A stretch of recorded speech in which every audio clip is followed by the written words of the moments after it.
Alors, Mercedes nous présente maintenant sa Maybach EQS, futur SUV électrique, ultra luxe, carrément quoi. Donc c'est vrai que deux variantes de SUV de gamme seraient dévoilées, une simplement en budget Mercedes et l'autre prenant la division ultra luxe Maybach. C'est cette dernière qui se présente en premier à l'occasion du salon de Munich. Il ne s'agit encore ici que d'un concept, mais il marque les débuts de l'électromobilité au sein de Mercedes-Maybach, le concept Maybach Mercedes EQS qui anticipe de près ce que sera le futur modèle de production, présente des lignes fluides et épurées. Chaque élément s'intègre parfaitement aux autres pour créer une carrosserie imposante mais dynamique, en totale conformité avec l'orientation stylistique que l'entreprise a baptisée Seamless Design.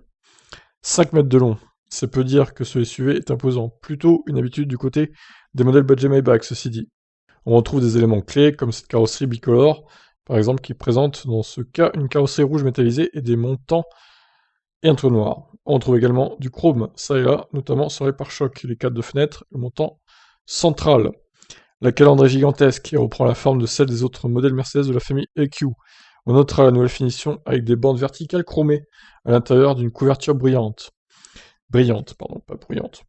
À l'extérieur, on remarque les phares à LED, avec des blocs lumineux en forme de diamant, mais surtout les énormes jantes en alliage au design typique Maybach, avec 5 rayons courts et une partie centrale plate, le diamètre de 24 pouces. 24 pouces. Ah là, mais le prix des pneus, quoi, c'est monstrueux. Sur le plan mécanique, il ne devrait pas y avoir de surprise.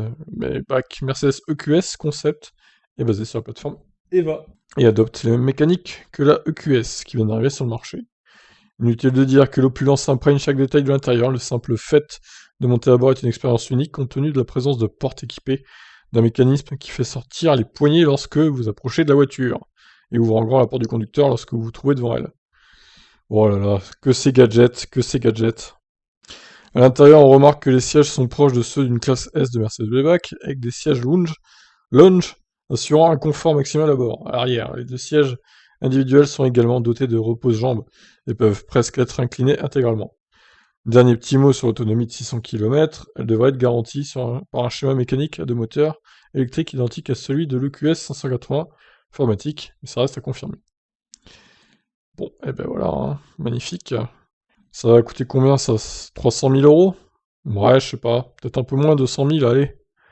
Mon dieu, que c'est gros, que c'est massif. C'est encore pour les nantis et les riches, quoi. Voilà. Les gens qui ne sont pas dans le besoin, on va dire. C'est... Voilà. Alors, est-ce qu'on a vraiment besoin de ça dans les voitures électriques, des engins pareils? Je sais pas. Est-ce qu'il faudrait pas qu'on arrête avec ce genre d'engin aussi?